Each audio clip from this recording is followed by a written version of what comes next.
연휴 직전에 택배를 주문한 것 마냥 기다리고 또 기다렸습니다. 바로 장제원 아들 노엘의 구속인데요. 하지만 통상 2, 3일이면 결정나는 구속영장을 자그마치 7일이나 끌고 왜 이렇게 오래 끄느냐, 특혜 아니냐는 질문에 한글날 연휴가 끼어있어 늦었다는 황당한 변명을 늘어놓는 검찰까지 이해가 되지 않는 것 투성입니다. 현행범으로 체포되었을 때도 추석 명절을 배려해 귀가시켰다더니 구속영장마저도 한글날 때문에 미뤄주는 이 상황, 여러분들은 이해가 되시나요? 국힘당은 예로부터 부모 찬스의 조예가 깊은 정당입니다. 국힘당의 자녀 문제는 채용비리, 입시비리, 마약, 음주운전 등 전과도 화려한데요. 이 지긋지긋한 국힘당 부모 찬스에 대해서 한번 알아보도록 하겠습니다. 먼저 황교안 아들 채용비리 의혹입니다. 2019년 당시 당대표였던 황교안은 숙명여대에서 청년들을 대상으로 특강을 진행했습니다. 대한민국 청년들의 미래와 꿈이라는 주제로 가진 특강에서 내가 아는 청년은 학점이 3점도 안 되고 토익은 800점 정도다.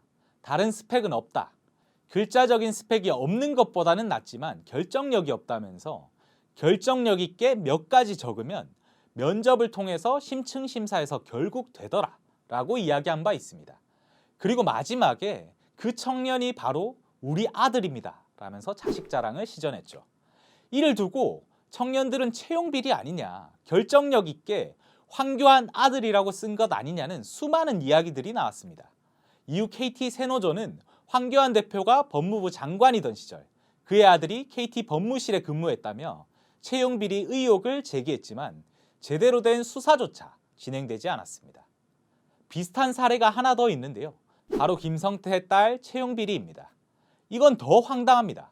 지원서도 안 내는데 합격하는 마법 같은 일이 벌어진 것이죠. 당시 김성태는 KT 이석채 회장의 국정감사 증인 채택을 막아주고 그 대가로 자녀의 채용을 보장받은 것이었죠. 그리고 최근에 퇴직금으로 50억을 받은 곽상도 아들 역시 곽상도의 후광을 톡톡히 봤죠. 국힘당 부모 찬스는 입시에서도 빠지지 않습니다. 대표적으로는 나경원 딸 부정입학 의혹이 있죠. 나경원 딸은 2012년도 성신여대 특별전형으로 입학했습니다. 그런데 나경원 딸이 지원한 이 특별전형은 이때 처음 생겼으며 이후로는 사라졌습니다. 나경원 딸은 면접 시 어머니가 나경원 의원이라고 밝혔다고 합니다. 딸은 학생부 성적이 지원자 21명 중에 21등이었습니다. 그러나 나경원의 딸이라는 것이 밝혀지는 순간 면접에서 최고점을 받아 합격하게 된 것이죠. 입학부터 취업까지 손쉽게 경쟁에서 앞서가는 국힘당 의원들의 자녀를 보며 청년들은 자괴감을 느낄 수밖에 없었습니다. 또한 우리 부모님들에게 내가 부족해서, 힘이 없어서, 능력이 없어서 미안하다는 괜한 죄책감까지 들게 만들었죠.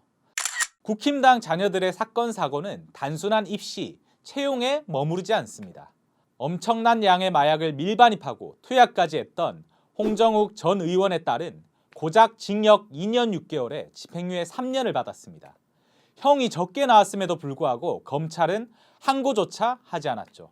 경찰은 음주운전 전과로 집행유예 중인 노엘에게는 구속영장을 청구하며 음주운전 혐의는 적용하지 않았습니다.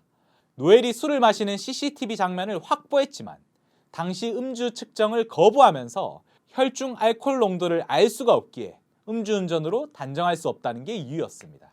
참 황당하죠? 이렇게 솜방망이 처벌을 해대니 국힘당 자녀들의 사건 사고가 끊이지 않는 것 아닙니까? 청년을 위하는 척, 청년들의 고충을 이해하는 척하지만 그들은 오직 자신들의 자녀만을 위해 권력을 사용하고 있습니다. 이준석을 내세워 달라진 척, 젊은 정당인 척하지만 그도 결국 아빠 찬스를 통해 정계에 입문한 인물입니다. 자식에게 문제가 있는 공직자는 공직자 자격이 없다. 장제원 국힘당 의원이 한 말인데요. 이 말에 따르면 지금 당장 국힘당이 해산해도 할 말이 없을 것 같습니다.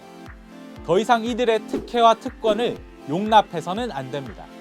강력한 처벌을 통해서 두 번 다시는 이런 일이 벌어지지 않도록 만들어야 합니다. 또한 청년을 위한다는 국힘당의 입바른 거짓말에 속아서는 안 되겠습니다. 오늘은 여기까지입니다. 다음번에 더욱 유익한 주제로 찾아뵙겠습니다. 감사합니다.